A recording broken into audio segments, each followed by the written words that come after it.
So, wait a second. What just happened? Did it just, like, drop the fucking stream for a second, or what?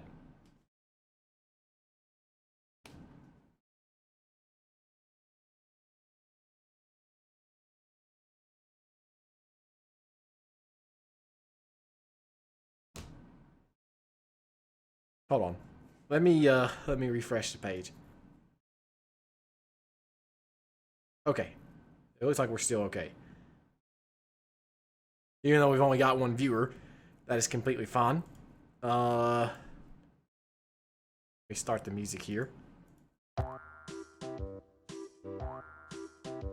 Okay, so it looks like they've done a lot of stuff since the last time we played.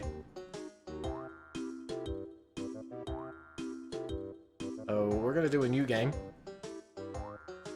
Single player. And, I'm just gonna... Let's see.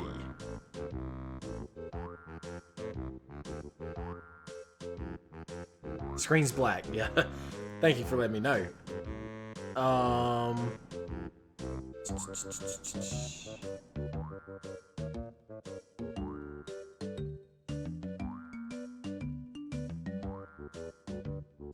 There we go.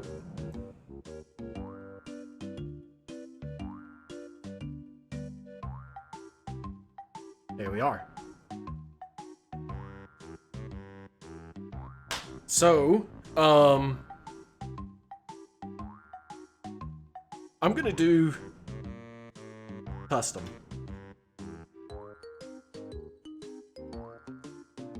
What? Verification email sent. Oh, god damn it. Why are there two of you? I gotta go to Yahoo right quick and verify my email. Hold on. What's the issue here? You okay?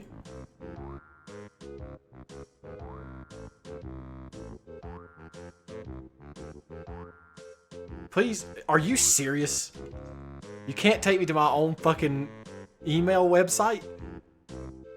Hold on. What the hell are you talking about? Can I go to YouTube? No, don't do that. Yes, I could do that, but I can't go to my own email. There, okay. Shut up. Get out of my way. There. Email has been successfully verified. Please play. You've successfully verified. Feed. Thank you.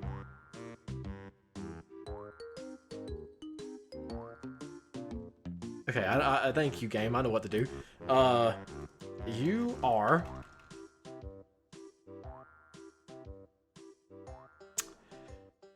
I don't know. You are... Terry. You work... I'm gonna skip this one.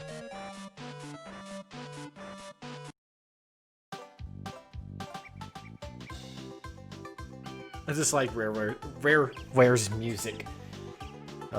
So you work at Walmart. I guess it's just... Is it Wall-Mart? Like, is that how they do it? Like, is it like this? I guess it would be. Or is it just this? Like, is that how... Okay. You work at Walmart. You hate your job. Today just might be the day you flip your lid. If one single thing goes wrong, it's over. They take the dash out and just smack them together. Okay. One single thing goes wrong, it's over. Well, you work at Walmart as a stalker. You hate your job. Today might be the day you flip your lid. If one single thing goes wrong, it's over. The manager of the store, Jean, approaches you and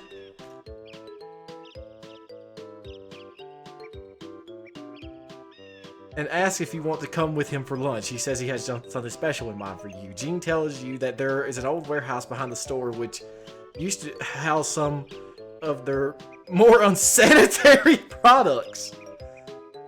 That doesn't sound good. That doesn't sound good, boss man. What does that have to do with me? Nothing, but I'm telling you this place is filthy. It smells like death all the time. Well, I don't know about that. Maybe it isn't so bad. Gene looks at you and smiles. His smile is creepy and predatory, like a predator looking for his next meal. Is something wrong?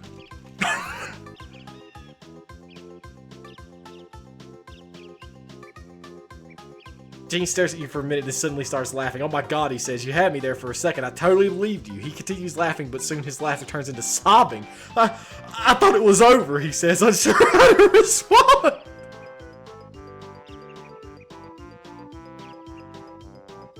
Gene, dude, it's okay. You can relax. Nothing is going to happen.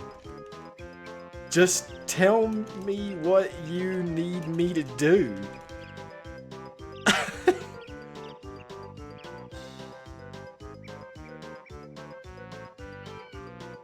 Gene wipes his eyes and stares at you for a minute. He smiles again and says, thanks, I needed that. There's nothing wrong. I just have difficult problems at home. Gene laughs again and you join him. Okay, but that isn't exactly my concern. Can you please tell me what you need me to do?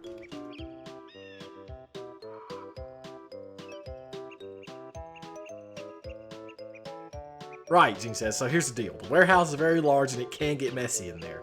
I need someone to go in there and clean it up because I can't. I'm too busy with work. Gene takes out a map of the warehouse and points to a spot on the edge of it. Listen, boss. I'm a stalker. Not a janitor. Stoker. Stockier. Let's go with stalker. Like, not a janitor. I have a job already, and I am quite busy with it. Isn't there someone else for the job?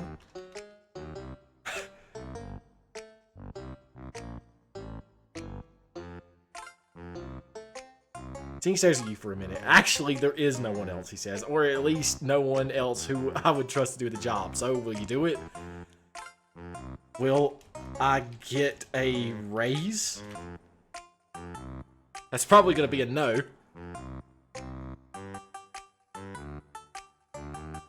Will you do it? Gene asks again. Maybe, you say. Gene stares at you for a minute and smiles and says, sure, I can do that. So you will give me a raise.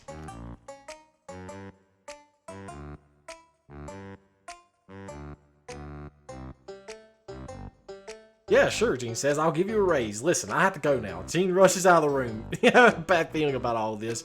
You have a bad feeling about all of this. But you just said, okay. Gene suddenly comes back in the room with a bucket of water. What?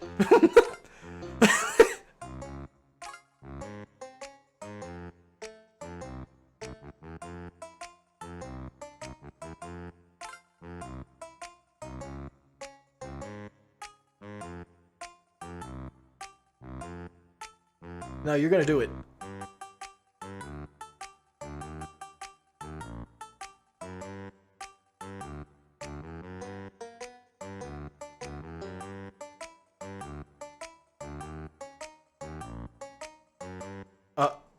Okay.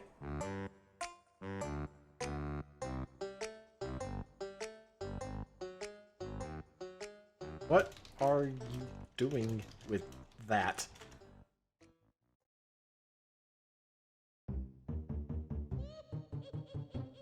Drowning a kid. What? Gene gradually puts you in the bucket. You were quickly submerged underwater. You open your mouth to scream, but swallow water instead. Eventually, you die from drowning.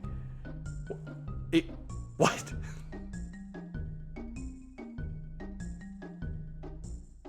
No, you're not just gonna kill me like that. Force back against Gene to save yourself.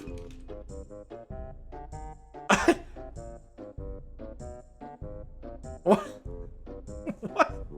Try to struggle, but Gene's too strong. The bucket fills with water, and the last thing you see before you die is Gene's slick back hair. You never thought it would be slicked with human tears. But then humans are complicated creatures.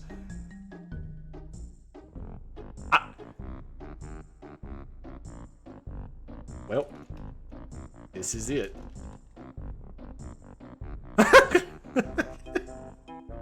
Okay. Don't give up, the girl shouts. I can't breathe.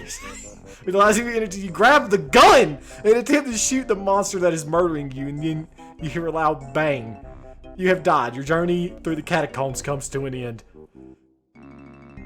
Good night.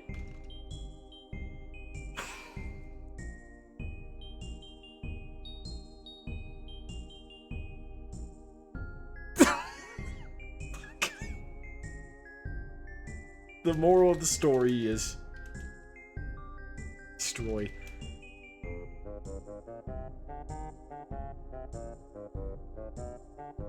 Never ask a stranger for directions and always take the safe path when given a choice. And don't forget to avoid working for Walmart.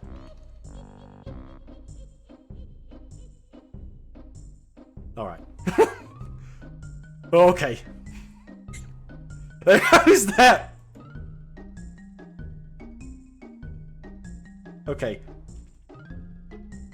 Yeah, I know what to do, thank you. You are sneaky McBeakerson. A stealth master. You are tasked. You are very quiet and sneaky.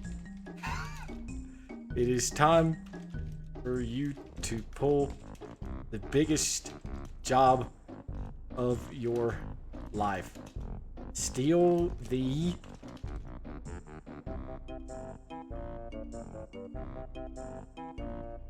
most money from the richest man in town. The target is an old rich guy that lives on a boat called the Big Red One. He has lots of gold coins stashed away in his house, but he doesn't have much cash at all.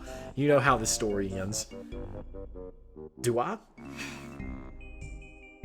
Sneak to the old man's house.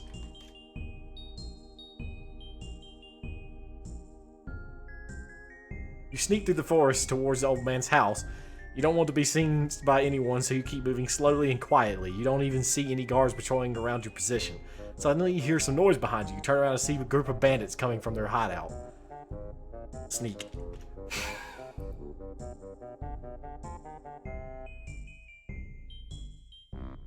You stay in the bushes and keep moving forward. You hear wind blowing around you. You start to feel uncomfortably cold. You'll get around someplace to hide if you get spotted by a bandit, but there is nothing. You realize that staying here is suicide, so you get up and sprint away from the bandits towards a small clump of trees. Sneak, sneak.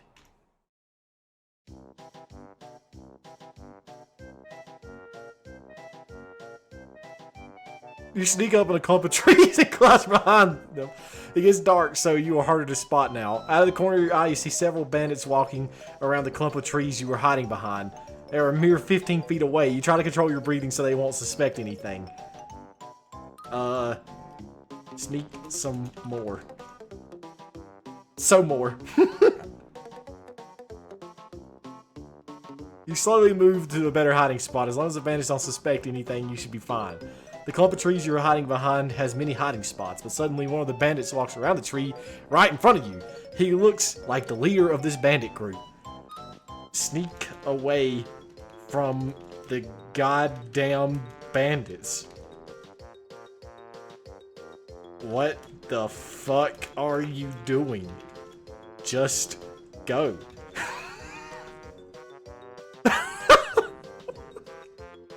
Like, just stop already. You sneak away from the bandit group and run to the old man's house. You get there and realize, oh, he doesn't have a door. How do I get in? You spot a rope going up to the second floor, so you climb it and get in through the window. Excellent. Scan the room you enter.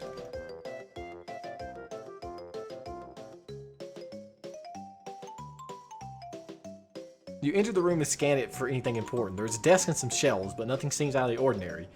You walk over to an open drawer and see an old pen and a piece of paper. You grab it and read it. Okay, let's see what happens.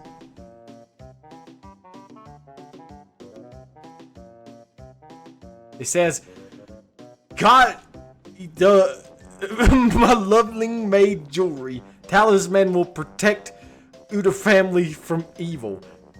Its goodness and loving keeps affections from above. Lol.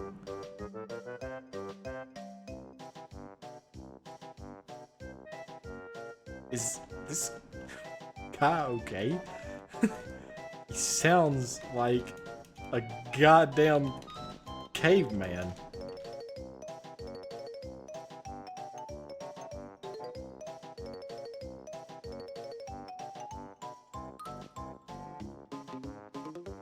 You decide to search the house again and you see a staircase leading down. It must lead to his basement, you think to yourself as you walk downstairs. You enter a dimly lit room and check for anything suspicious. You look around and notice a small chest behind a bookshelf, probably where he keeps his most prized belongings, you think to yourself. Okay. Search the chest.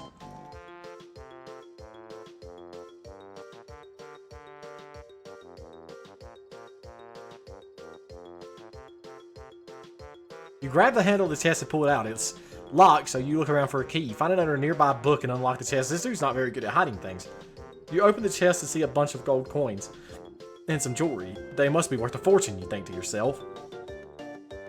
Stuff the goodies into your endless pockets.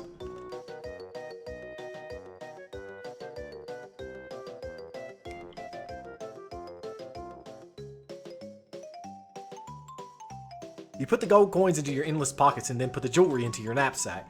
This should be enough to fund an army, you think to yourself. Suddenly you hear a voice from behind you say, well, what do we have here? You turn around and see a ghostly figure floating behind you. Hello, good sir. I am Sneaky McBeakerson. The sneakiest man alive.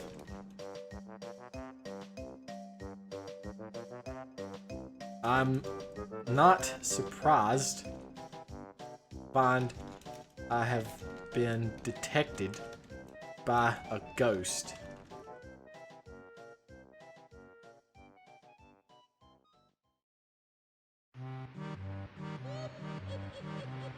Ah yes, Sneaky McBeakerson, the ghost says.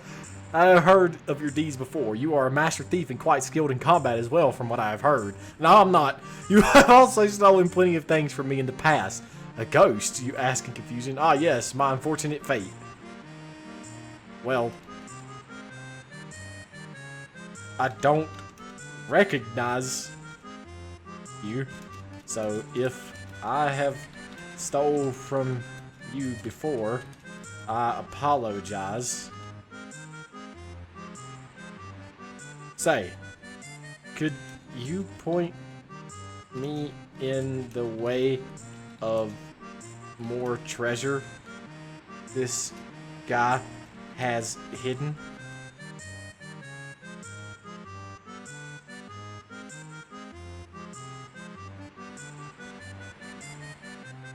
I can do better than that, the ghost says as he floats to the ground and opens a secret door. I can show you where all of my treasure is and help you steal it.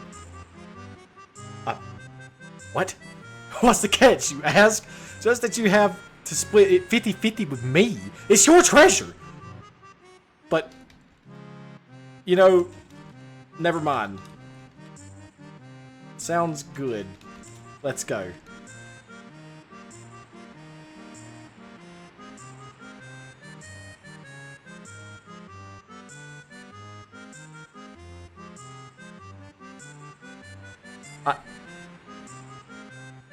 Okay. great, the ghost says. My name is Odell, and I used to be a pirate, just like your ancestor. I was betrayed and let to die at sea by my crew, and now I'm here for eternity, watching the treasure I worked so hard to get slowly pilfered by mortals such as yourself. Sorry about that. Yeah, I mean, sorry about that is about as good as I could get. Follow the ghost pirate to the treasures.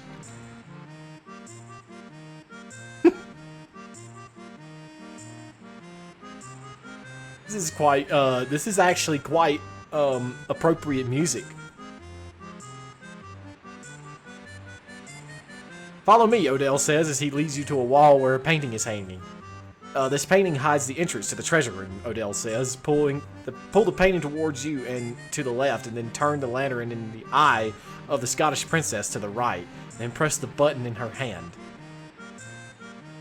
Follow the ghost's instructions.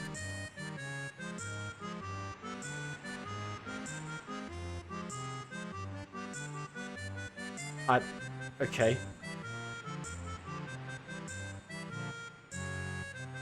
The painting slides to the left and reveals a secret passage. You follow the ghost into the room filled with treasure. Take the treasure. Simple.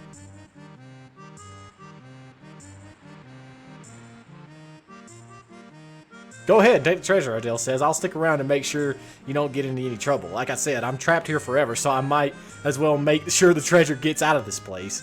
You quickly take some of the gold coins before heading back upstairs. Continue searching the old man's home for more of his treasures.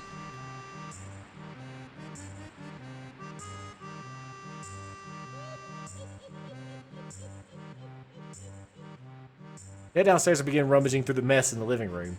You sift through letters, pictures, and other assorted documents looking for clues. As you're going through the cigar box you found under the desk, you hear a creaking behind you. Turn around to find the front door has been opened and there stands Agrippa. What? The advisor to fucking Caesar?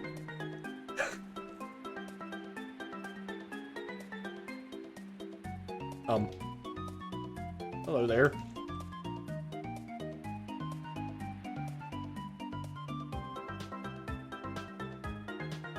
How are you? Steal him. Yeah. Hold on. Could be better, Agrippa says. Who are you and why are you in my house? My name is Jacob and I'm employee of Mr. Beaton. The man who owns this house. Ah, yes, Mr. Beaton, my former employer as well. Nah. I'm actually sneaky McBeakerson. I'm here to steal all this man has that is worth anything, including you. I'm going to steal you.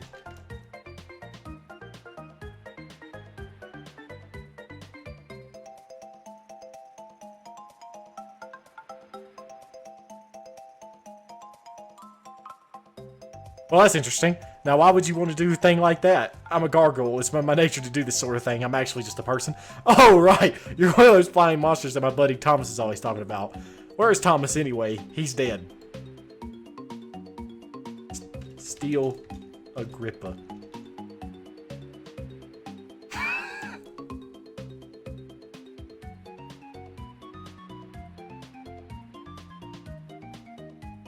I don't really...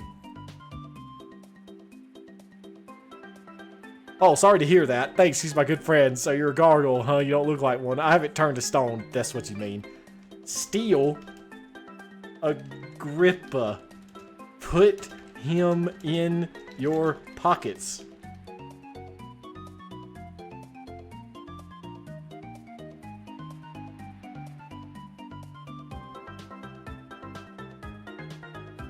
I'm a rock monster. I'm a carefree creature of the sky, you say in your most charming voice. Tell me, do you find me attractive? Huh? Agrippa says as you pull him into your pocket. Do you find me attractive? Yeah?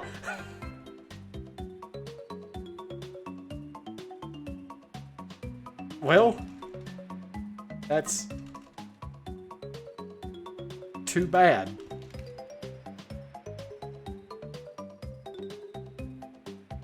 You say, as you stuff Agrippa into your English pockets.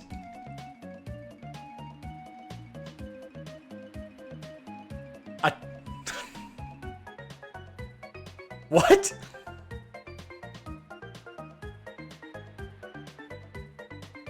I've never been stuffed to a gargoyle's pocket before. This is weird. Just wait until you've been eaten by a dragon. You do search into the house for the remainder of the night. However, you don't find anything else of value. Go to the old man's boat to find more treasures. I've stolen a person. This is good. I'm heading to the coast, you say to O'Bannon. Alright, well be careful, he replies. As you head down the docks, you quickly notice a small group of pirates arguing with each other over who gets to keep lovely looking pieces of 8. Steal everything they have.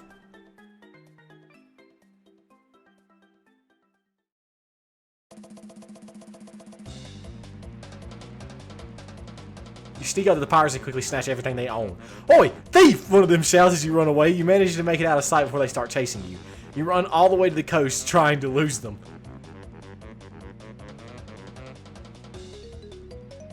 Use your special stealth ability and disappear. I'm just gonna sneak. It's the best thing I can do. It's the thing I know the best. You avoid the pirates and manage to sneak aboard the anchored ship. As you're sneaking aboard, you see a large group of them approaching. You decide to wait for them to pass before continuing your mission. You wait for over an hour as the group continues to grow. There must be over 40 men in this group.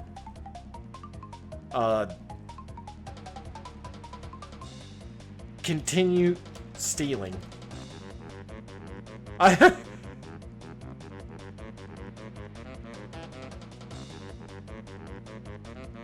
This is a big mistake. You jump aboard the ship and try to sneak around in the shadows. You manage to get the anchor up without being seen, but as you're about to leave, one of the pirates sees you. Hey, who are you? He asks. You quickly dive out of sight and switch on your ring. Steal the pirate's eyes.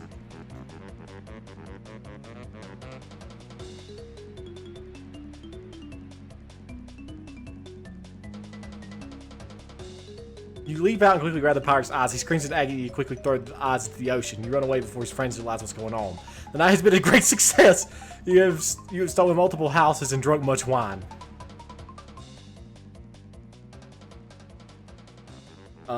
Go on your next thieving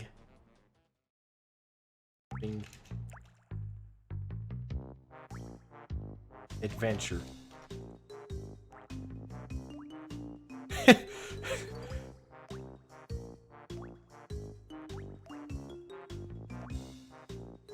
You continue your life of crime but attract the attention of legendary pilot with nothing to lose. You have a close call with the king's guards while robbing a mansion. You escape through the sewers. You finally encounter the pilot and his crew. Your fate is much the same. Listen, I'll steal everything you have. You can't keep anything in your clutches when I'm around.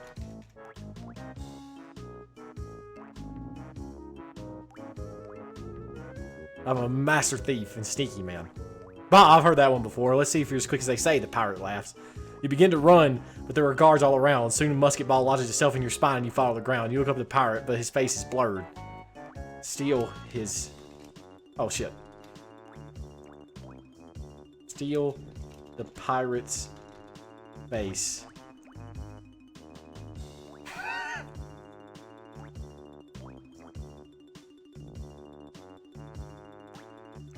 You rip the pirate's face off and escape with the crowd. The guards are too frightened to stop you. You walk to the swamp and nobody will bother you. You take time to reflect on your life. Then the skeletons get you. Steal the skeletons.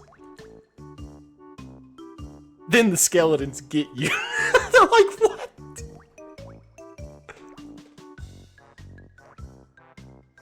You escape into the swamp but find you cannot escape your fate. Steal your fate.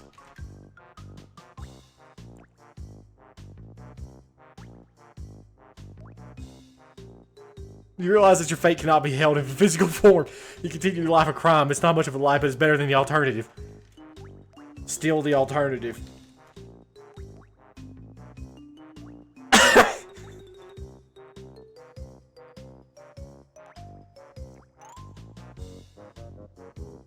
You realize that life is not something you can steal, for it is fleeting and ephemeral.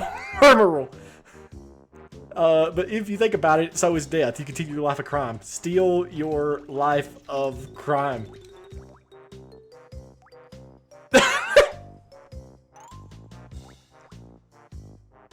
You continue your life of crime and then you die. Steal your death.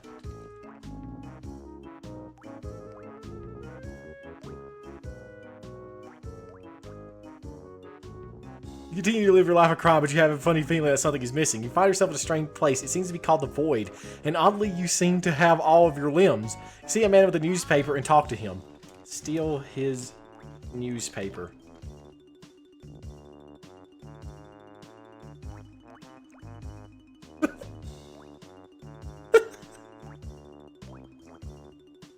You're unable to steal the man's newspaper, for he is not alive. It would be impossible to steal something from a corpse. You try to run away, but steal the Void.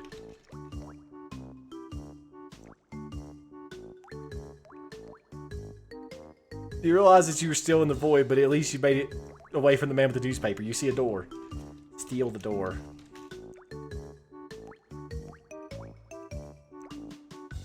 Steal his ketchup. Oh, yeah!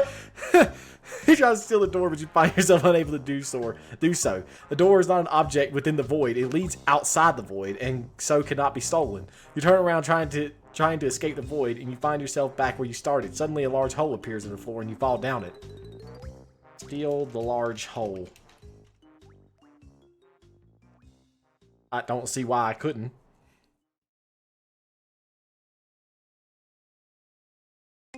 Large hole is unable to be stolen. It's a natural part of the environment. I don't give a shit. Did I ask? You fall through the hole and land in a pile of soft sand. It appears as you have fallen into a desert and somewhat unnerving, as you were not expecting to find yourself in a desert when you fell down the hole. Steal the desert.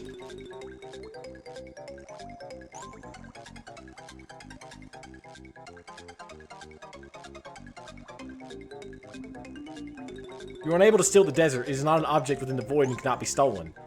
It is not an object within the Void and so cannot be stolen. However, the idea to steal the surrounding area occurs to you, and you follow up with this idea. You decide to steal a bottle of water. Listen, game.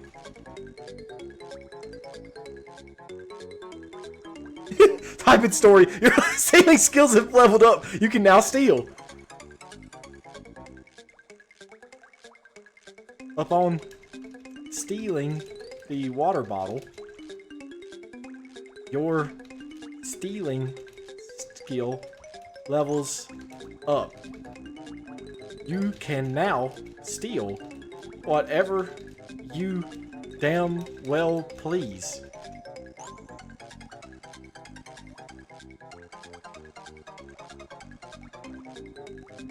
You decide to use this newfound power to steal the ocean.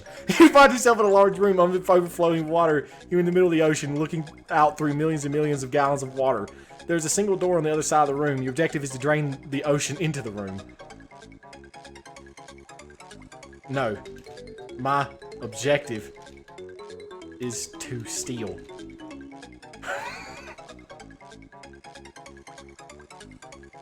We are driven mad by power. You say no, my objective is to steal. The ocean water recedes slightly, leaving a small puddle in the middle of the room. You walk over to the puddle and find a small turtle. You pick up the turtle, take a closer look at it. Steal the turtle. What the hell? This just started over? He's got it on this fucking playlist twice. Go to Bubblegum Swamp now. Thank you. You realize that you're unable to steal the turtle is not a physical object. I did not ask! The word object jumps into mind. You drop the turtle back into the puddle and decide to find another way out. The only exit is the door on the other side of the room. Steal the door.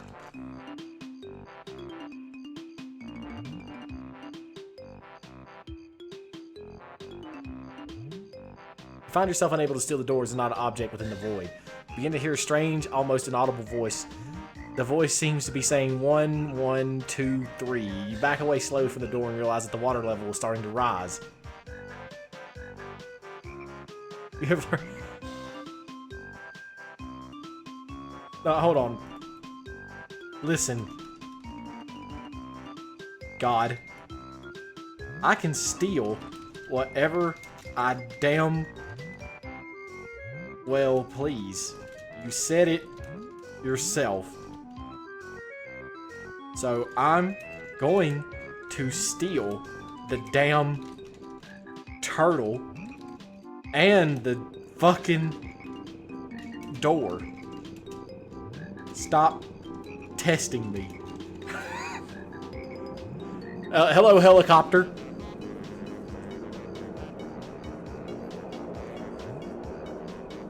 The voice stops and the water level begins to lower. You see a small turtle in the water at the door at the back of the room. You take a closer look at the turtle. The turtle appears to be able to move through time. Your objective is to capture a picture of the following: a giant ball of flaming gas. The sun?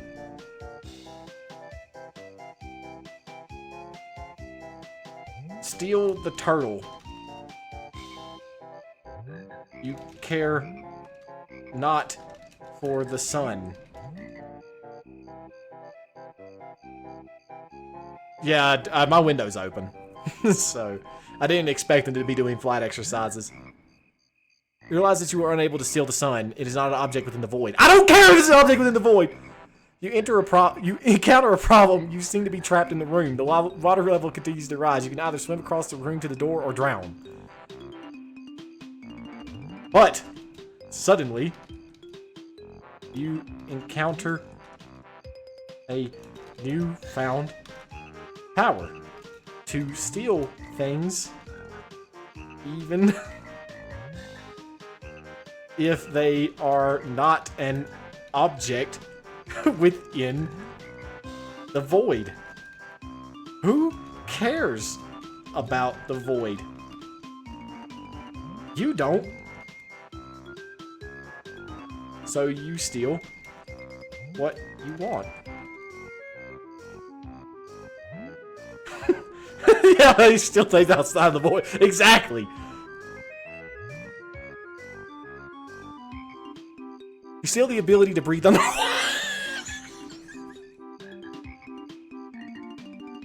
No, you said I can breathe underwater. Water rises to the side. Steal all of the water.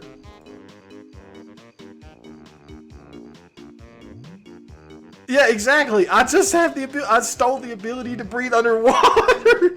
Steal all the water. I'm just gonna steal it all. Fuck it.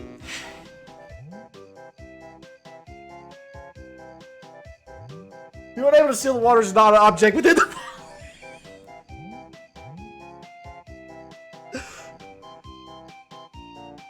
Fuck the void. I steal what I want. I don't care about the void. The voice begins to chuckle. The water level begins to drop. You find yourself back in a room, a large, empty, white room. You see a large table in the middle of the room with various objects on it. You notice a note on the table. It reads, "Greetings, would-be thief. I am not a would-be thief." God damn it. I have stolen many things. And now I will steal all of this stuff as well. Still the inability to die. Yeah, I'm gonna have to do that at some point. I guess I have, because I've just kind of just bypassed everything. Take a closer look at the table. You see various items on the table. You notice a small note next to them. You begin with the bar of soap. The note reads, "Would you rather have a bar of soap with the ability to breathe underwater for 1 hour?" I can go to the store and buy a bar of soap like any day I desire.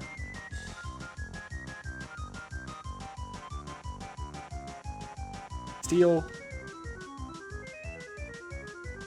both the bar of soap. I take a shower pretty much every day. Thank you very much. Yeah, I can't call me a fucking stinky. maybe fucking sneaky McBeakerson is not smelling so good, but I mean, it's better not to have a scent when you're trying to sneak around, so better not to smell good or bad, I suppose. Steal both the bar of soap and the ability to breathe underwater.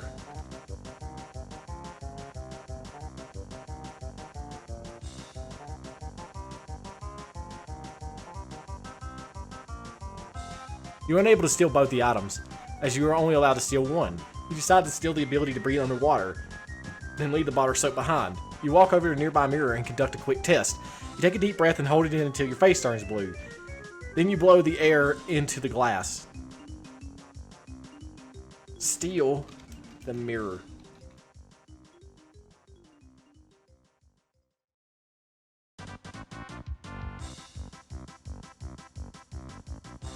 You're unable to steal the mirror is not an object within.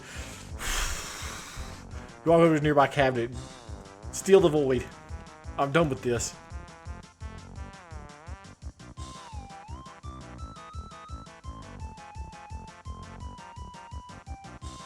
You're unable to steal the void is not an object within the void. It is the void, though.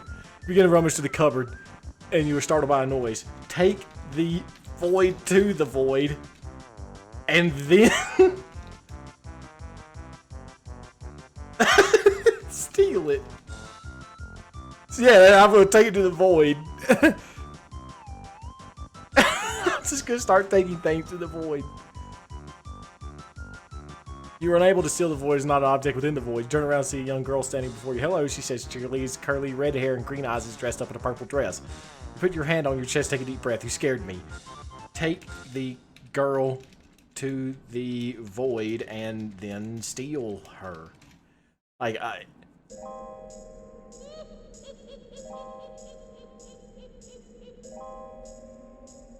You're unable to steal the girl. I can no! Girl is confused. What are you doing with that broom? I'm stealing it, you explain, beginning to sweep. Why would you want to steal a broom, she asked, fascinated. Because I can steal anything. Even though I can't, somehow. Anyway, I will now steal the broom.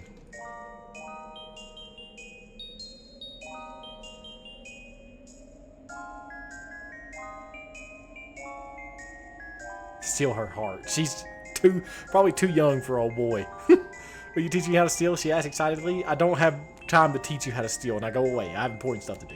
You push the girl out of the room and lock the door. You begin sleeping again. You were interrupted by a knock on the door. Hello? Go away. Master thief at work.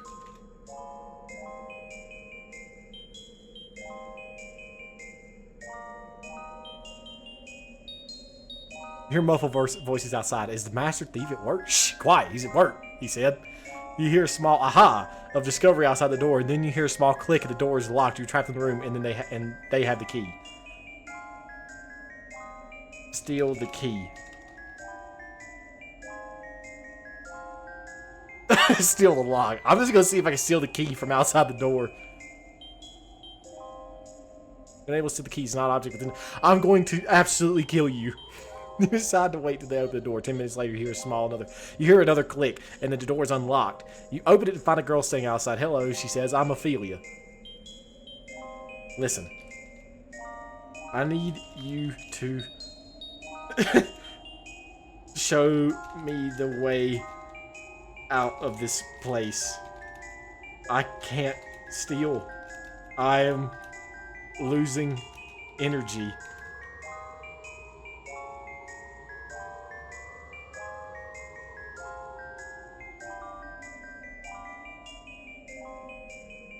Ophelia looks nervously at you. I'm not sure I should. Please, I need help. I'm weak and I can't steal anything. There's only so much I can do, you beg desperately. You realize how pathetic you sound, but Ophelia looks sympathetic. If I don't get to steal some things soon, I'm going to lose it.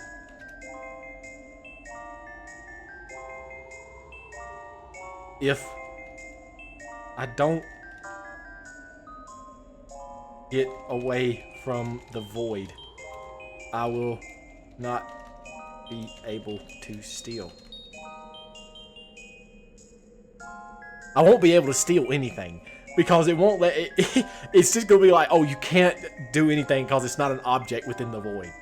I'm sorry, Philly says sympathetically. I can't help. Please, I don't need your help. You beg desperately. Just tell me what you'll think about it. Ophelia looks away. I'll think about it, she said gently but dismissively. Steal her desire to help.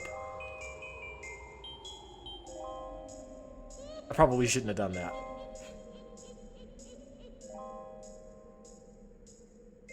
You're unable to steal her desire to help. I'll think about it, Ophelia says suddenly. Maybe I'll help you. Really? You ask hopefully, but I need to go now, she adds quickly and runs away down the corridor. You sigh and continue on your way. I need to get rid of this curse. If I don't free myself from the bonds of the void, I won't be able to steal again.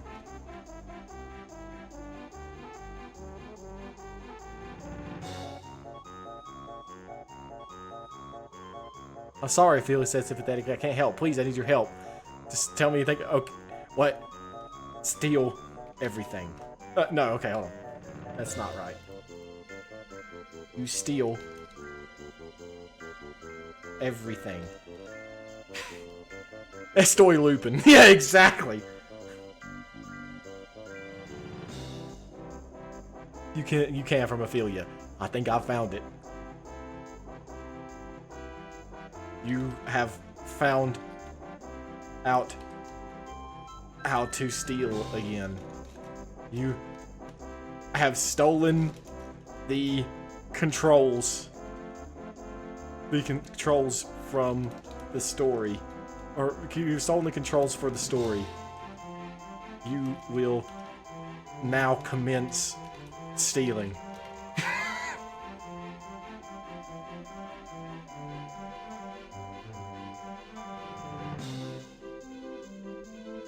You begin by deciding who shall be the main character of the story. You know there are two girls. You also know that they cannot both be the main character. You need to pick one to steal from. The first girl you come across, a short, plump girl with curly brown hair and a nice smile. You will steal from them both.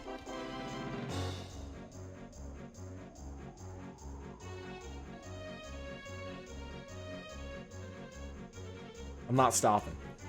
You will create two protagonists in two stories. Both girls will be your main characters, and they will have a story and they will both reach the same ending. First girl you come across, a short, plump girl with curly brown hair and a nice smile. Estoy Lupin. Steal her. You steal her smile.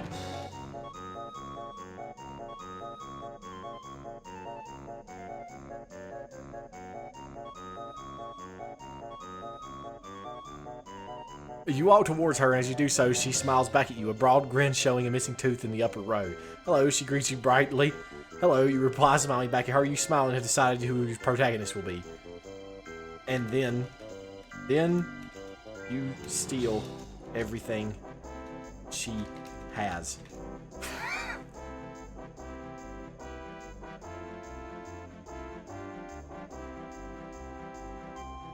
Her name is Dragonhild. Why are you stealing from me? She demands to know. I haven't done anything wrong to you. I'm sorry, you apologize before continuing to pilfer through her belongings. I will now steal. You steal her. It's probably okay. I didn't put a period.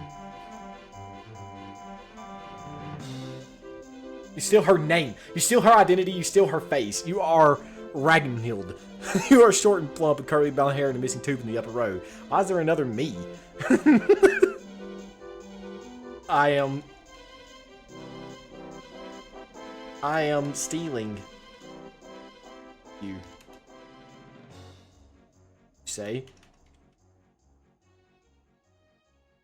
happily. Then steal the outline of her body to complete your new clone of her.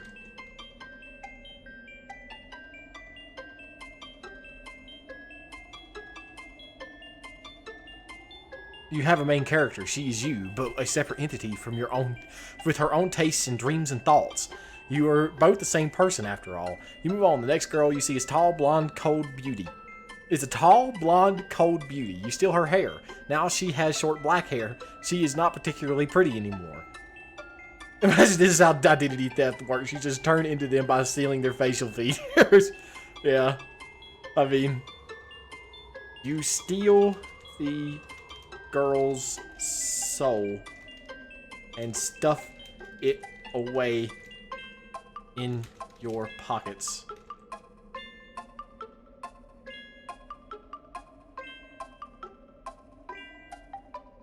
I gotta put periods. And we finally steal the void. Yeah, we're gonna try. You steal her heart and throw it into the void. You steal her name. You steal her face. You steal her eyes. You steal everything that made her who she was. You are left with a blank shell of a girl, an empty vessel to be filled by you. You have your second protagonist. Steal. You then proceed to steal the very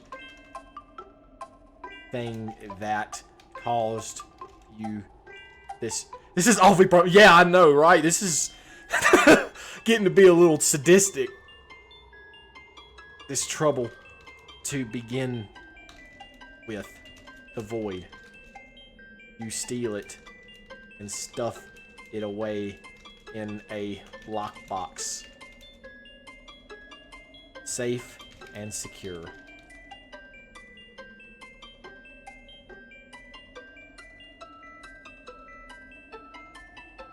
You now sit in front of your computer, contemplating the future lies in front of the two girls. Their stories have already been written in advance. You just need to decide which one you want to follow. When you are ready, you begin to type. Begin to steal. We're not telling you. What are you talking about? You have reached the true ending of Other Sons. Congratulations. Steal. You steal the ending to the story. I'm sure there's some meaning to this story. I just can't find it. Yeah, I don't know. Like, we'll find out. The ending to the story will be. It'll tell us the moral of the story. You were left with 2 blank pages. The story has no ending because the reader decided that because the reader decided what would happen next. You steal the reader. I'm just gonna see how long this lets me go on for. You steal their knowledge of the story. You find them and you steal their eyes. Then you talk to them about the book. You steal their innocence. You steal their soul. Okay. You decide to hit the big one. You head straight for the AI in control of this story. Yeah, I don't know. I don't know.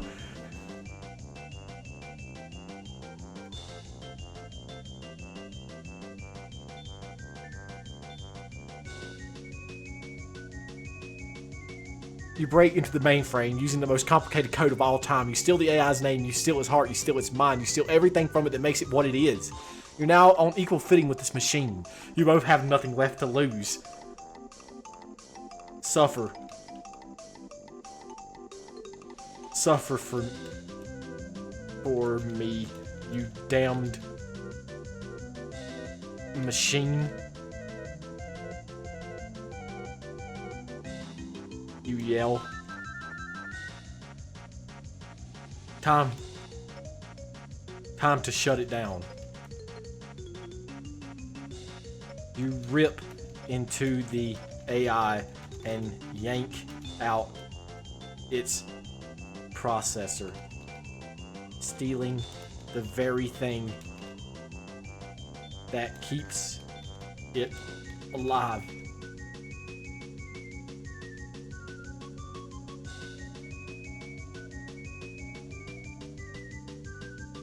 You keep it for yourself and extend your own life. Then you finally push the shutdown button into this monster's reign of terror.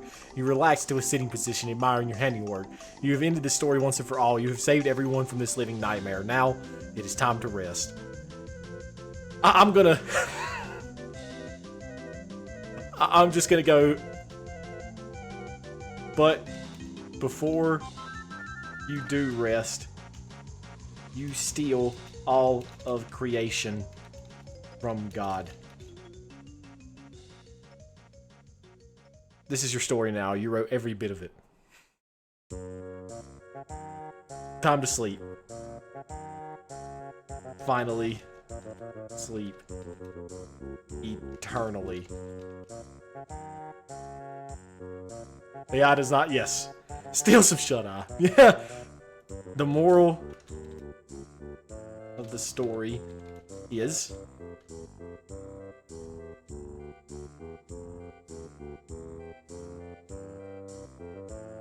steal everything. There you go, ladies and gentlemen. Make sure you steal everything that you see.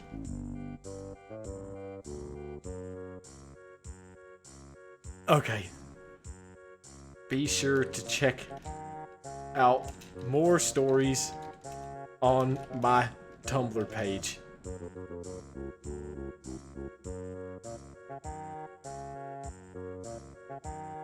Ask for info if you want a story of your own. Okay. That's gonna be it for old fucking Sneaky McBeakerson then. I got time for probably one more.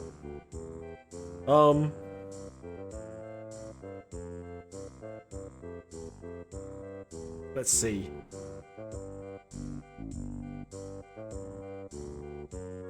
Huh.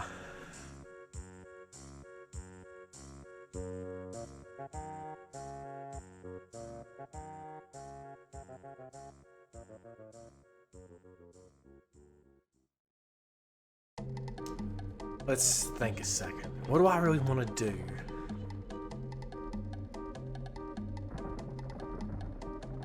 I'll go with another custom. Oh shit. Okay. You are, I don't know, Harry.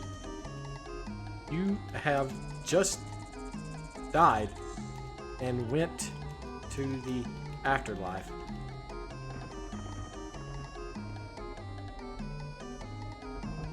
No, I don't. I just, I don't know.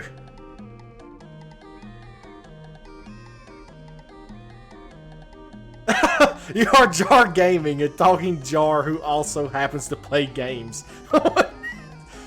That's pretty good. Honestly, I like that one.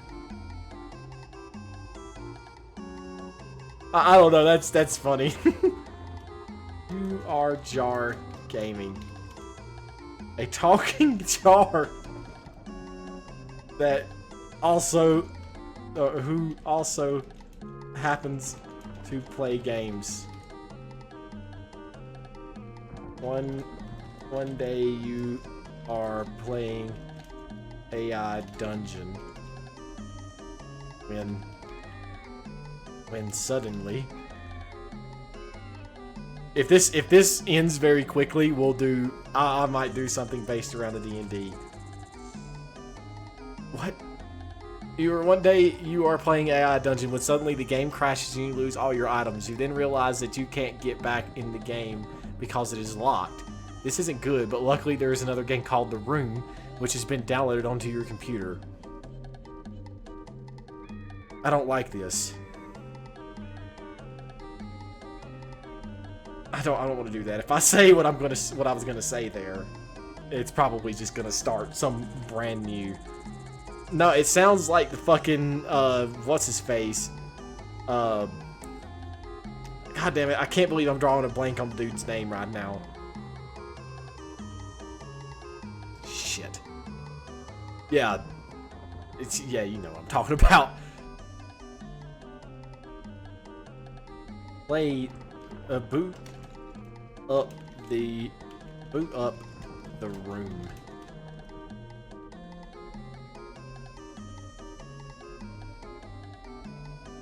You quickly start up the room and see that it is just like you remember it from your childhood. It's dark. There are creepy music playing. And a voice comes on saying, "Welcome to the room where everything is made of paper." Suddenly you hear a loud noise in the room. Something big crashed through the wall.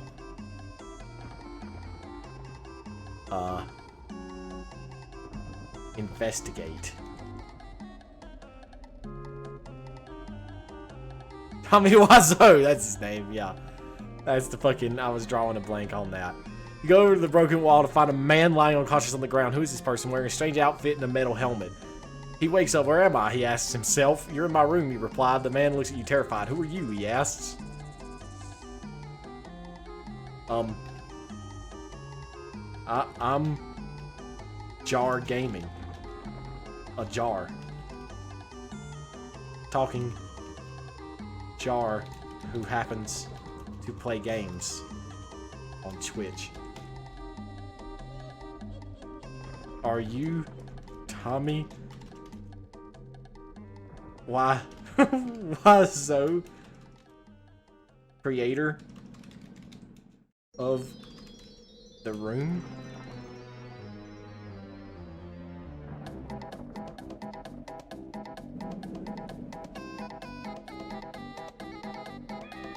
Who? The man asks. Are you sure you're Tommy Wiseau, the maker of the room? I am now, he replies, but I have no idea what you're talking about.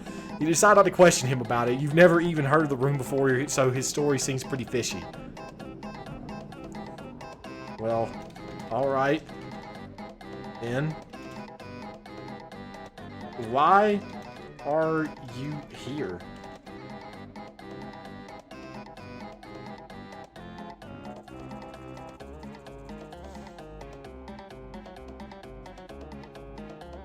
I'm here to fulfill your wish, he says. You wished for me to appear, so here I am. Are you satisfied? Yes, you reply, a little confused, but satisfied all the same. What now?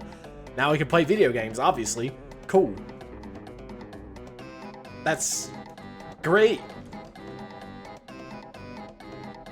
But I honestly don't remember wishing for Tommy Wiseau to appear in my room.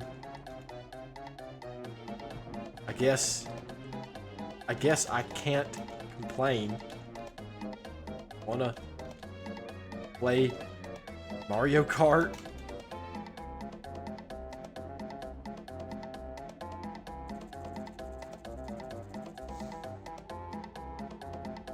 Sure, you and Tommy play Mario Kart together. You have a lot of fun when you beat him twice. I suck at this game, he admits. Don't worry, you'll get a second chance. I could beat you if I played more, he says. Doubt it, you reply. Show Tommy more games.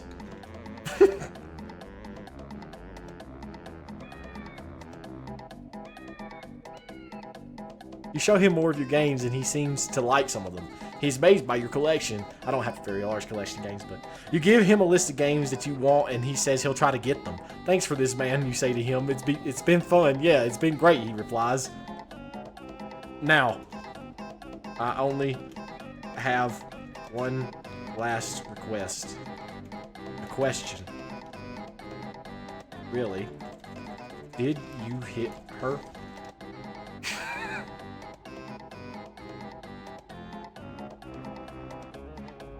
Are you sure? I'm sure. Or no, are you sure? I'm sure. I don't believe. Where is Mark?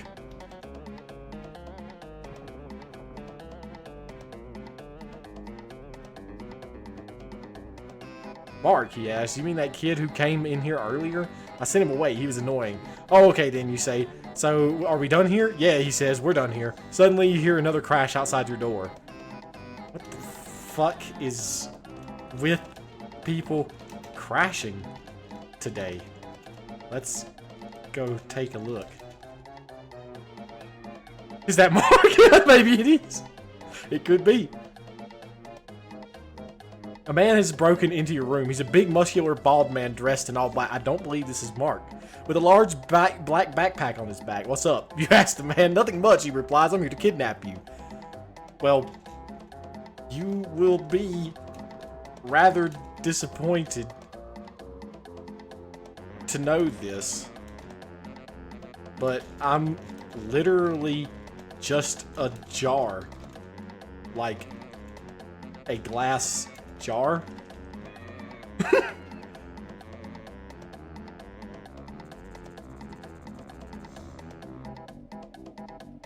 What? The man asks. Why are you a jar? Long story, you say. The man decides to take off his backpack. He throws it on the ground, opening it wide. Inside is a girl, unconscious. Well, that explains why he came in here. He was looking for someone to kidnap. I tell you what, bud. You beat me in Mario Kart, and I will let you kidnap me, I suppose. I like how he just broke into my house and I'm just like, what's up? Like, I'm not like I could do very much. Done, the man says, already taking off his coat. Wait, you will let me kidnap you? You say, confused. What about the girl? I'm not a fan of hers, he says. You make a mental note that he is not a person to be trusted. I'm just gonna see what happens here. Well, on your mark, get set, go. You play Mario Kart against the man for over an hour. You don't let him win, but he didn't lose either. What? You think he enjoyed playing as much as you did. After the hour was up, the man packed up his backpack and left. Well, looks like another job well done. I have evaded being kidnapped somehow. I'm going to call the police.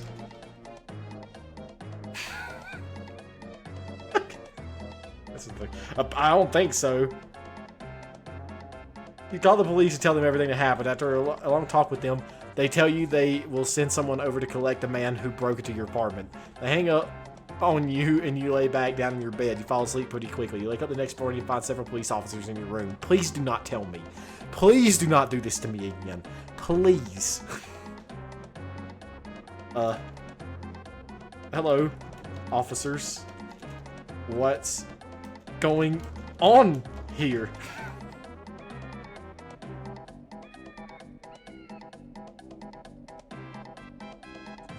Hey, well, officer says, you're coming with us. No, absolutely not!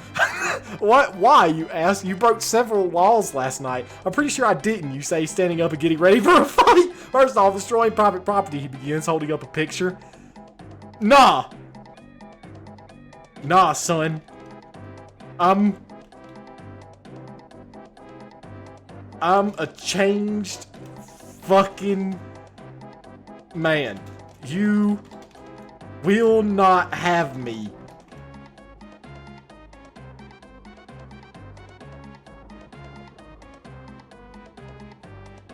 Fine, he says, putting away the picture. Second off, assault.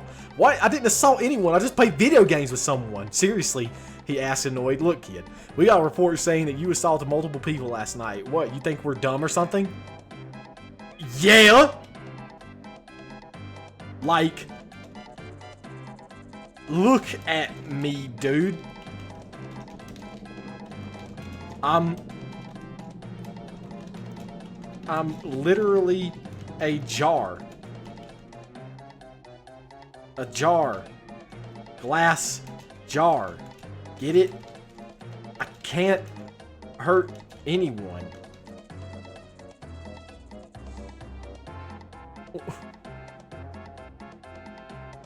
No, they're not arresting me. Fuck no, not even if I play them at Mario Kart.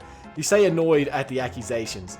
You didn't do any of that stuff they said you did, but it seems like they won't listen to you. Kid, I'm going to give you one last chance right now. Come with us quietly or we'll be forced to bring you in. The police officers are towards you. Fine. You can have me. Maybe.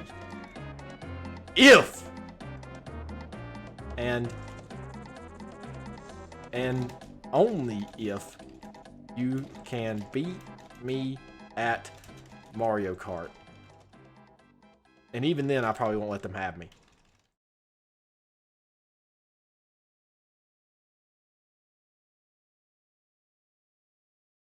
You sit back down in your bed and turn on the TV. You find the Mario Kart game and play it on easy. You shouldn't have any trouble beating them.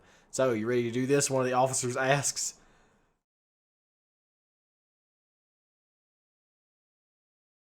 An epic gamer. Oh, and we're using the Wii U version, not the DS. Okay. I'll beat you on any of them. No problem. Video policy, yes. Let's do this then. You find yourself at a police station hours later. Wow! At first you think that they were taking you to juvie or something, but after several hours you realize that they simply just don't know what to do with you. From what you can tell, no one knows exactly what to do with you. So I'm supposing that I got beat by police officers because... What? Guys, I literally didn't do any of those things. I am a jar. A glass fucking jar. I literally cannot do anything to anyone. Please let me go.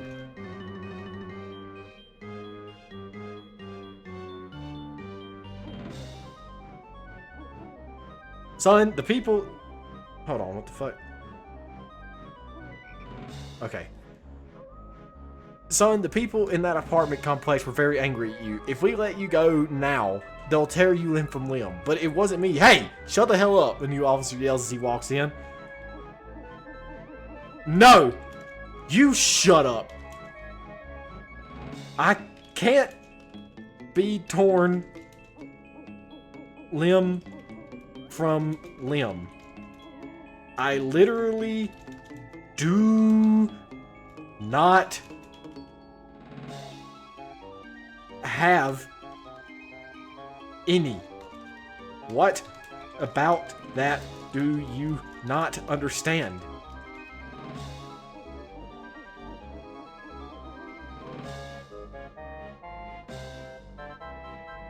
Son, enough. We'll figure out what to do with you eventually. They take you back to your room and throw you in there. You spend days just thinking about what you can do, what you want to do, and even some of your favorite things. It's not until a week after the incident that they finally come to get you.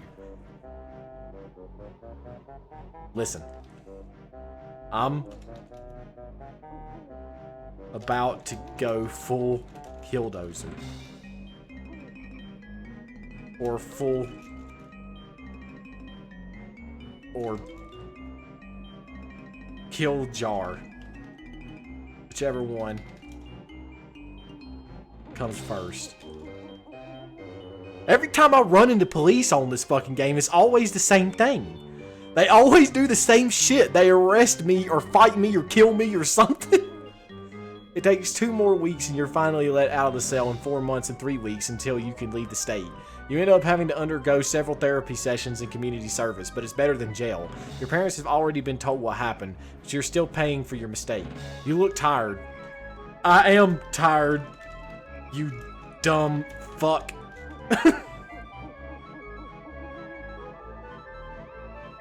So every time I turn around, it's the same shit. Alright, let's just get this over with. You begin to walk towards community service area of the police department when you're stopped.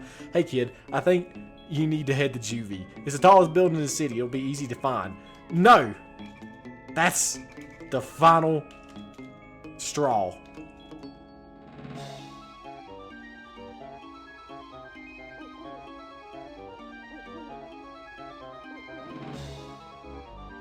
You pull out your wallet only to find that it is empty. Why did I pull out my wallet?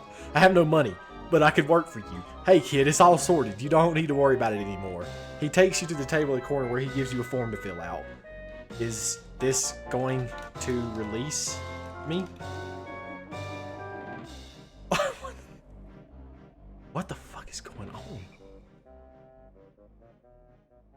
Yeah, sure, kid. Just fill out the form and we'll get you on your way. You look at the form and begin to fill it out, writing down random numbers when you're out of questions. Once you finish, you hand it back to him. All right, kid, just wait over there while I fill this thing out. Okay.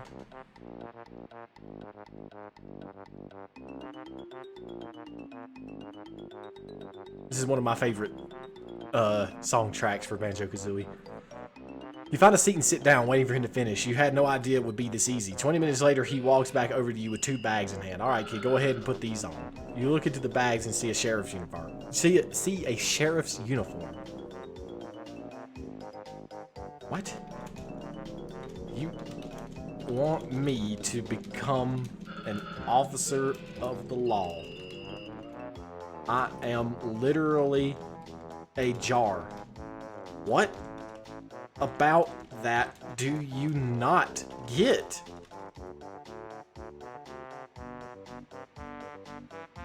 Officer Jar Gaming, yeah.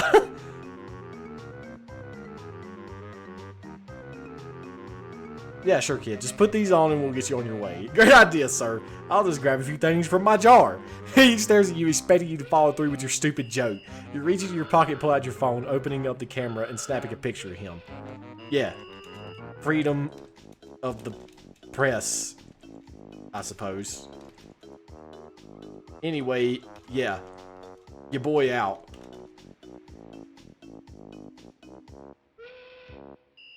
See you later, punk.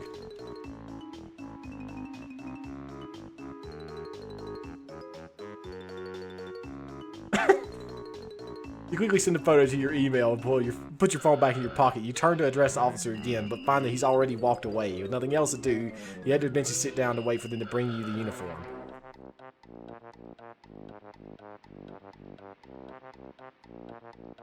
You get up and go home instead. Fuck this, I'm going home. Fuck this. I'm done with this. You wait a few more minutes, but eventually get tired of waiting around and for them to give you the uniform. You stand up and begin walking towards the door. As soon as you reach the door, it opens from the outside. Sorry, we're late, a man says, as he and another officer wheel a rack of sheriff uniforms inside. Guys, you're literally this insistent on making me an officer of the law. What kind of value do you think a jar is going to give you? I am only good at video games. And even then, I still suck. Like, what the fuck? I'm not that good at video games. What are you talking about, kid? The officer stares at you clearly confused. What are you talking about, kid? I don't understand a word you're saying. He continues to stare at you for a minute before sighing and shaking his head. Kid, just come on. Get in the uniform. Get the uniform on, and we'll take your photo for your badge. Am I hallucinating or something? Like, literally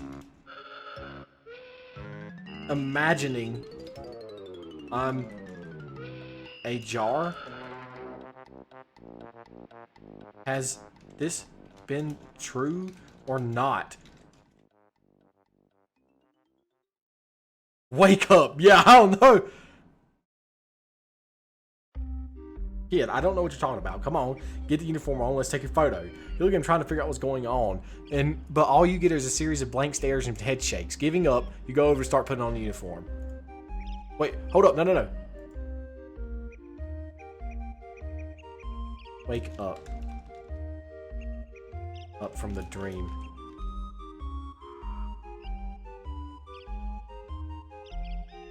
What the fuck?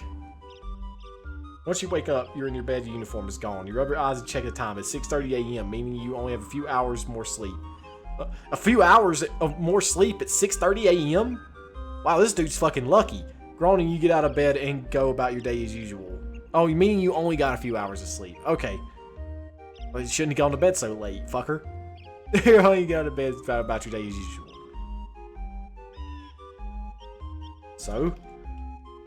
Am I a jar? So am I a jar again?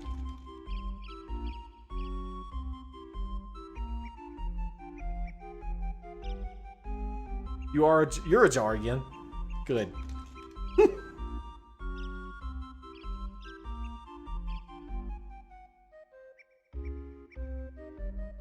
Shake your head quietly, not saying anything. So, how are you? You ask, trying to fill the silence. I'm good. You continue walking through the woods, staring at her out of the corner of your eye. She doesn't appear to have noticed you. You're looking at her.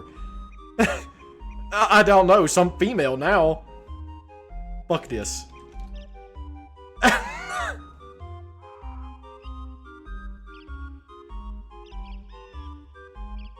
Stop walking so loudly. Just because you turned into a jar doesn't mean you own me. I don't have to talk with you if I don't want to. I didn't turn you into a jar. You did that yourself. You continue walking, refusing to acknowledge her. Climb in a tree and jump out to your death. God. I'm gonna lose my mind. You walk towards the tree, start climbing up. Eventually, you make it to a sturdy branch and jump off of it, hoping to end your life quickly. As you fall, you feel a drop of water land on your nose, then another one. Slowly, it begins to rain. Close your eyes and embrace a death in broken glass.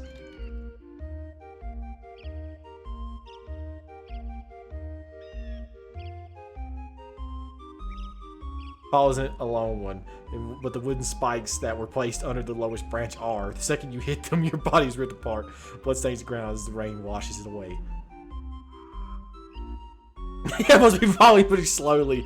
You know how it is. Hey man, I've been in a situation where I nearly died, and it was like slow. It's like everything went in slow motion. It was awesome. Embrace death.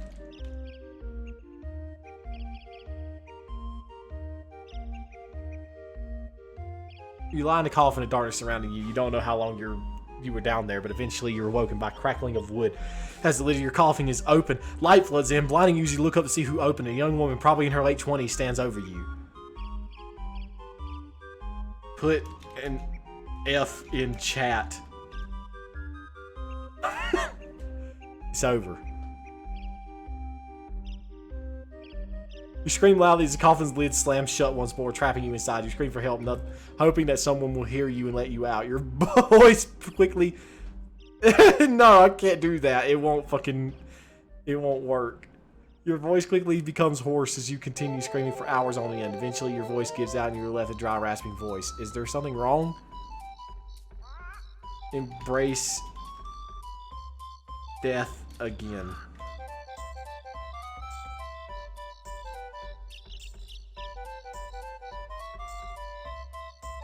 You lie in the coffin, the darkness surrounding you. You don't know how long you were down there. Eventually, you open up and crack. No! Estoy. Lupin.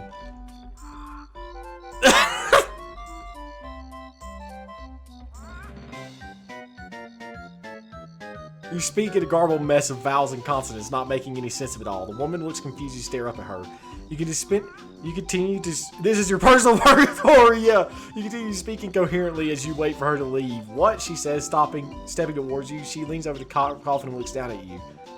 How about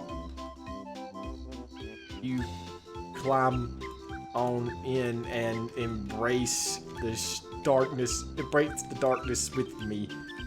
We will die together.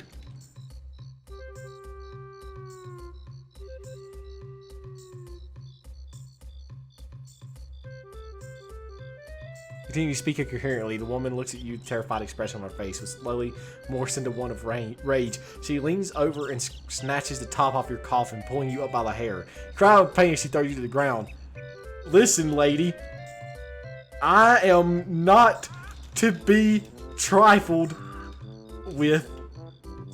Hold on.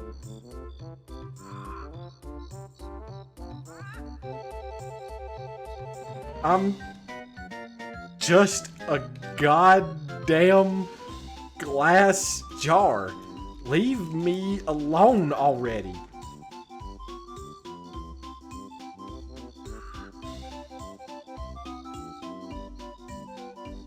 You need to speak incoherently as you stare up at her. She looks terrified, slowly backs away from you. I'm sorry, she says, before turning around and running it off into the night. You wait for what seems like an eternity, but she doesn't return. Eventually, you fall asleep once more. Embrace death for a third time. I'm fucking gonna lose my mind. You lie in the coffin, darkness surrounding you, don't know how long you've been down there. No! Break the cycle. Kill her. Killing her.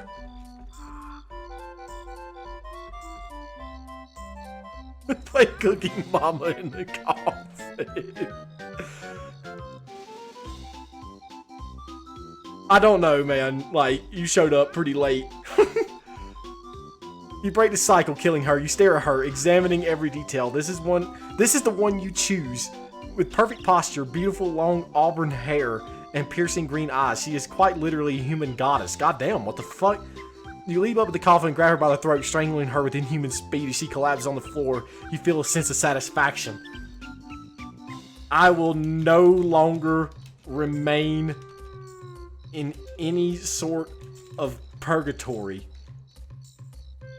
The jar's time is now. Story loops. Yeah, this is like this. It keeps going on and on like this. I think this is one of the first times I've seen you in the stream, at least for a while. In that case, you pick up the woman and place her in the coffin, closing the door behind you and locking it. You walk down to the end of the hallway, where there is a large living room. There are 2 armchairs facing a fireplace, a bookshelf, a piano, and a door in the kitchen in the right side of the room. Hello? Is anyone here? I only have a few more minutes. I gotta wrap this up. No one answers your calls, but as you were walking through the room, you spot an old man with a broom and a dustpan sweeping up some glass. He looks at you in confusion. Hello, he says in a heavy Irish accent. I can't really do an Irish accent right now, so I'm not even gonna bother. Hello. Do you happen to have any jars around?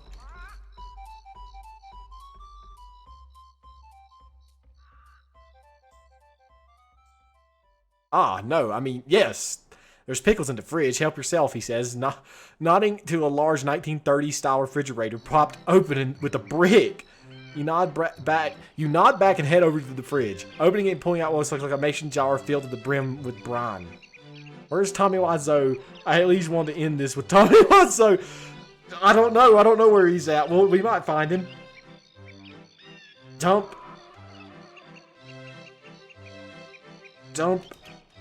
out the brine and bring the jar to life.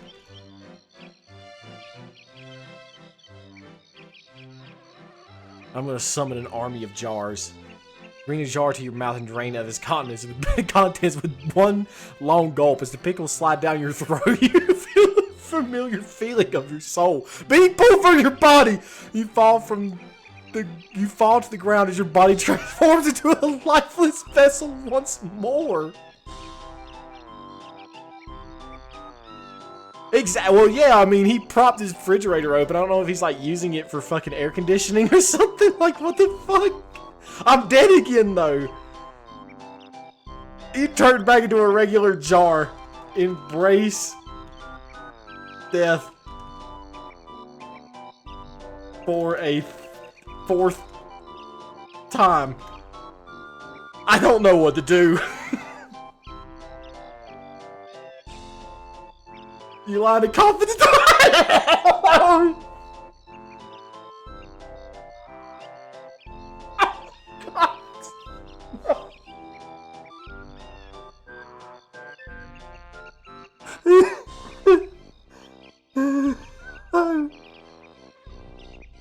Oh God.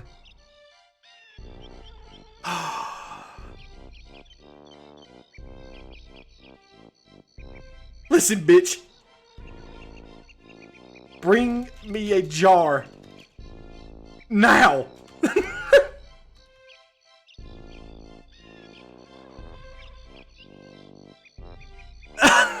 Oh no, she's always here. You stare at her, expecting her to run away and tear your shot when she smiles at you, nodding. Of course, anything for you, my love. She leans in and kisses you on the lips before standing up and walking out of the room.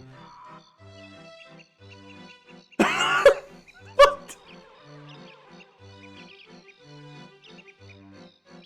See a man standing in front of you. You're lying down, and you're not quite sure how you're looking at him from below. His face is long and gone. His cold eyes are long, and a long, thin mustache that droops down either side of his mouth. Yeah, exactly. I need to find out what I need to do correctly here. I don't understand. Hey.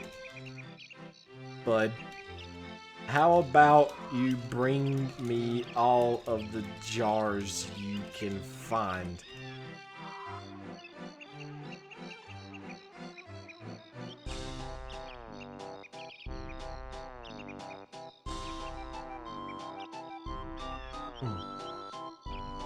He stares at you, frowning. Are you sure that's a good idea? You stare at him, confused. This wasn't how the game was played. Yes, of course it is, he replies in a bored voice.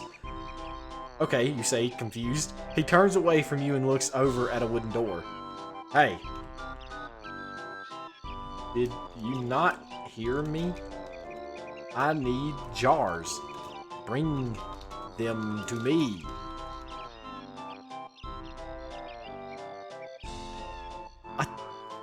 What? You're hungry, aren't you? He asked, ignoring you. I can smell it. What? Is this Mark play catch with the jar? I can smell it. I know how it is. Just let me open this door and we'll get you all the food you need, okay? He turns away from you and walks towards the door, reaching down and pulling up on the handle. Hey. What about Tommy? You know, Tommy Wiseau. He's around, right?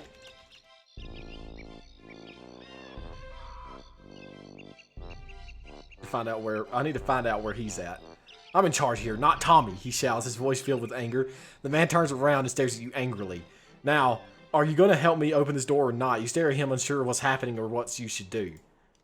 Well, as it would happen, I am stuck in a coffin, and I am a jar, so...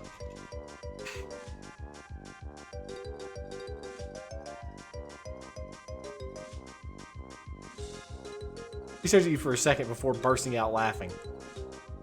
It's not... Okay.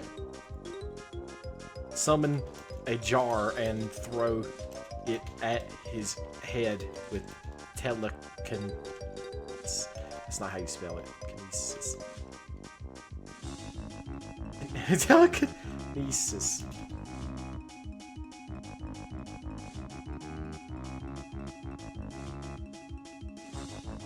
Raise your hands and the glowing ball appears above them.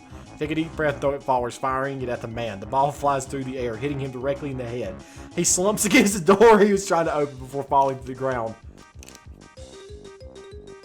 Wait for the woman to return with jars.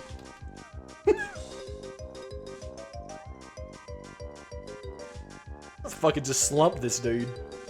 You wait for her to return, but no sound comes from outside. Eventually, you decide to leave your coffin and investigate. The door to the storage room is open, with the woman nowhere in sight. You walk outside, staring around you. You're back in the basement of the church, somehow having been transported here without you realizing it. Uh, hello? Anyone there? Why am I in the basement of the church? This feels like really weird. No sounds comes from anywhere around you. Hello, you try again. Suddenly you see a faint blue glow of an iPhone screen coming from the corner of your eye. You turn your head, staring at the screen as it flickers on and off before finally turning on permanently. I'm just going to send a blank prompt and see what happens. The power of you finally all the power bills going up. What the fuck? Unsurprisingly, you're staring at a video from Alex. You stare at the camera, your face filling the screen. You look nervous as you begin to speak. Hey, turn off my Wii U for me. It's sucking down the power back home. I'm gonna be a while. Speaking to a video, I don't know what. It says as I begin to speak, I guess I'm talking. You stare at the screen as you wait for the man to reply. Yeah, sure, he says, looking down and fiddling with something off camera. The screen flickers as it goes off. You walk over and pick it up, taking it out of the camera range before returning back to the coffin. Right, well, let's see here. I need jars. How am I going to get them?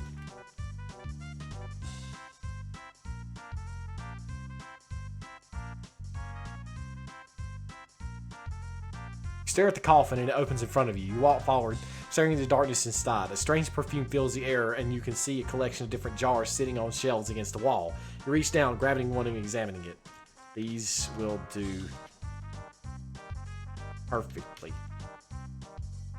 Now to bring my army of jar minions to life.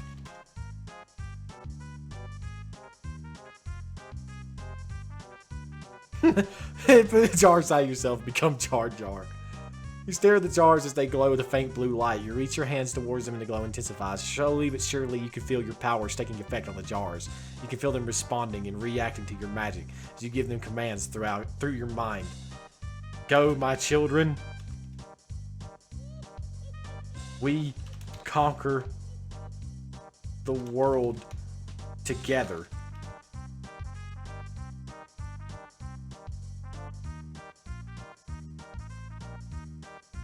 You command them to rise up and they obey your commands. One by one, the lids of the jars begin to rattle and shake. You watch as the glow of the jars intensifies before they all fly off the shelves and into the air. The lids quickly screw themselves back onto the jars as you watch as your army takes shape. Absorb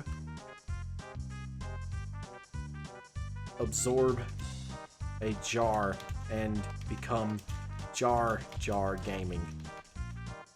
A new menace for the world.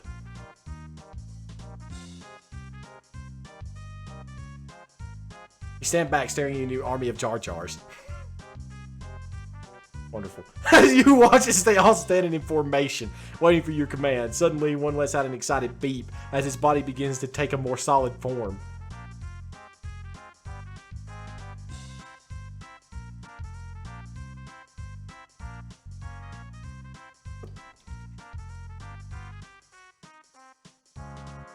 No. Attention. Company, attention. I don't know.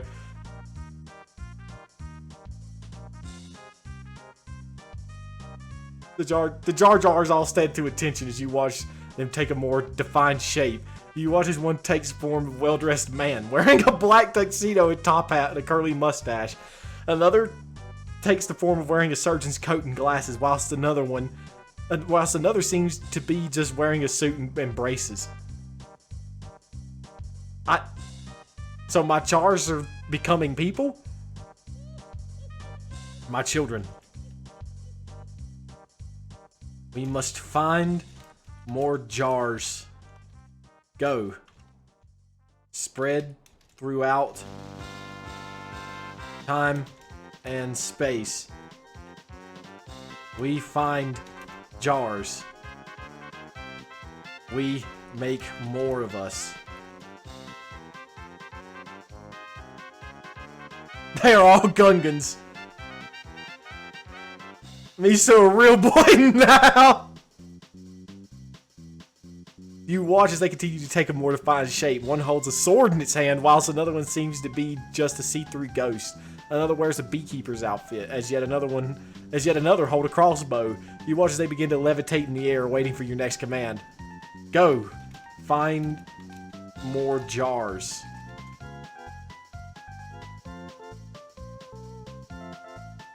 I think I have found a name for my potential future fan base. The jars.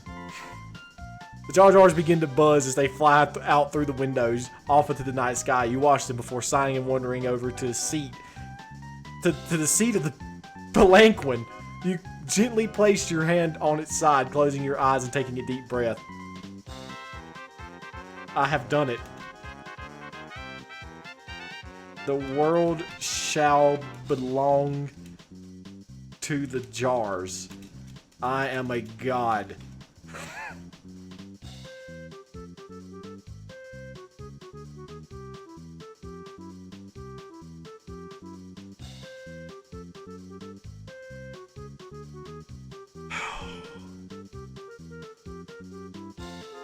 AI doesn't know what to do. Okay, let's see if it'll if it'll work. You smile and suddenly hear a voice behind you. No, Jacob, you're not. You turn your head to find yourself staring at a middle-aged Englishman who, with tousled brown hair and a small goatee beard, he stares at you, holding out his hand to shake yours. Don't.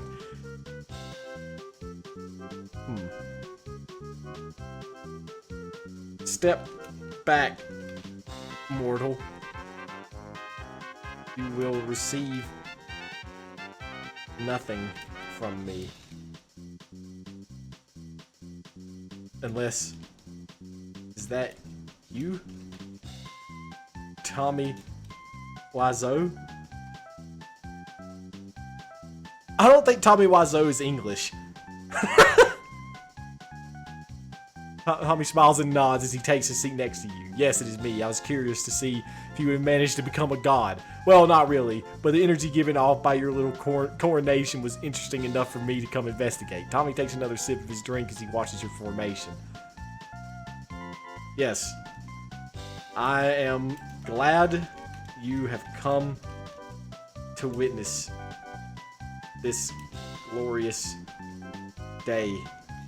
The jars will rise up and take over all things.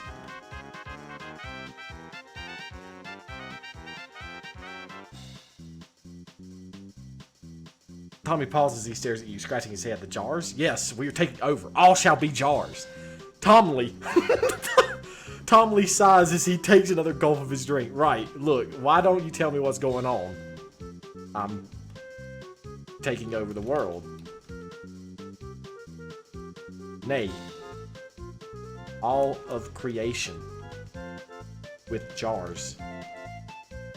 How hard is it to truly understand?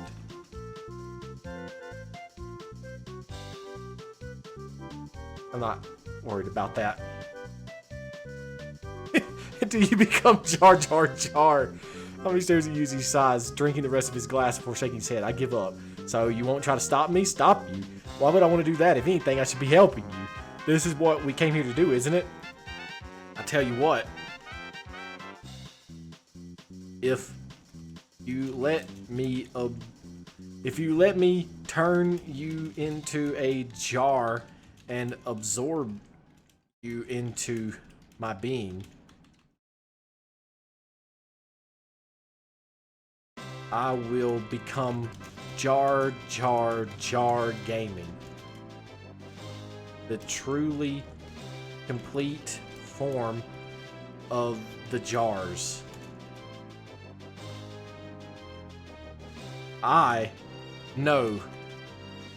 We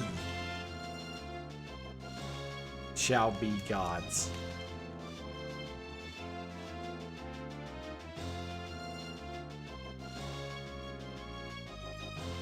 Tommy smiles, leaning into...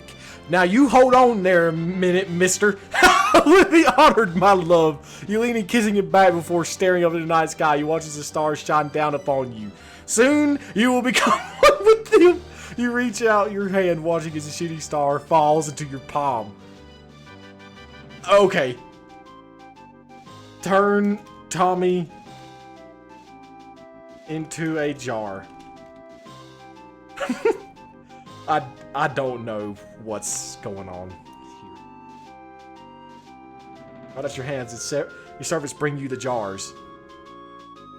But did he hit her? I'm not worried about that. We asked him earlier about that, and he said no, like way early on. As your servants bring you the jars, you open your mouth, breathing in deeply as you gaze at them.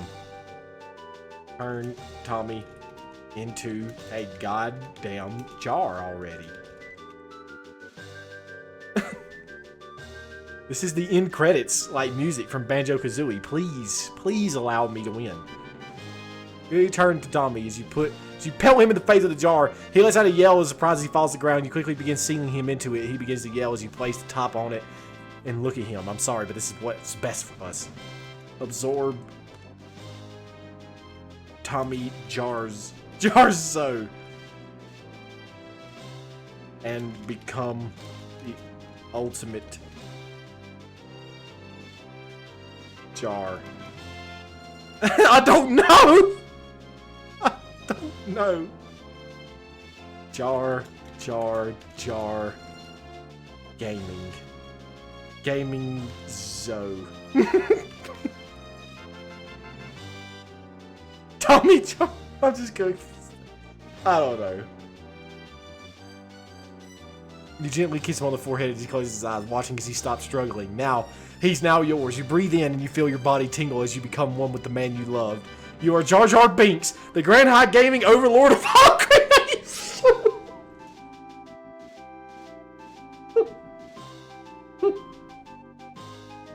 Oh, I don't want to do this. Oh my god. Oh, fuck. Oh.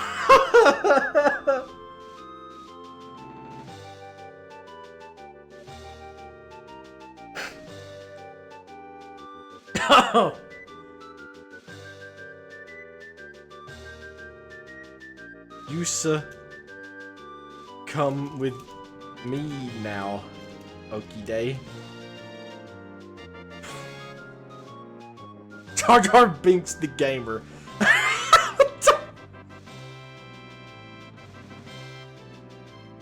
You look over the jars, looking as they look back at you, awaiting your orders. You feel fuzzy feeling in your mind, a concept which would have been foreign to you before, but now you understand what it is. It's love, unconditional love for the little creatures that sit around you. You embrace your... Why is Final Battle behind credits? Like, what? You embrace your godliness. All it takes is to make Jar Jar Binks his 3 glass jars and Tommy was.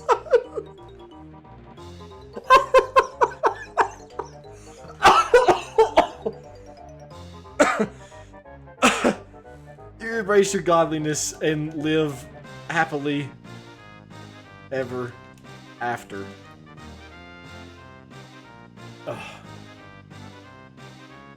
The end. The moral... Here we go, boys. The moral of the story is... Give me something good, please. Always finish your food. I don't really know... Okay. Tommy Wiseau did not, in fact, hit her. I don't know. Fuck.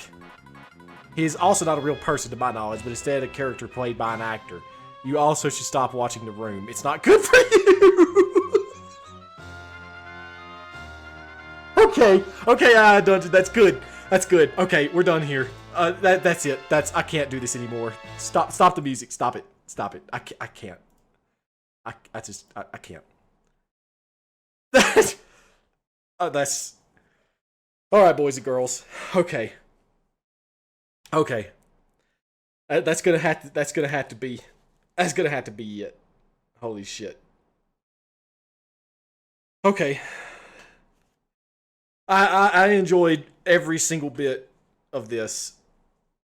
I've enjoyed every single bit of tonight's AI dungeon. It was fucking fantastic.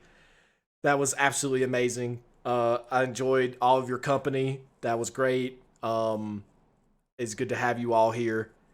And I'm definitely I'm tired. I need to get some fucking rest. I gotta go. I gotta go to the gym in the morning and all this other shit. But thanks for you guys for showing up. Honestly, that was a good night at AI Dungeon, and I had fun. I had fun playing Destroy All Humans as well. But AI Dungeon just gets a fucking kick out of me every single time I play it. It is absolutely incredible.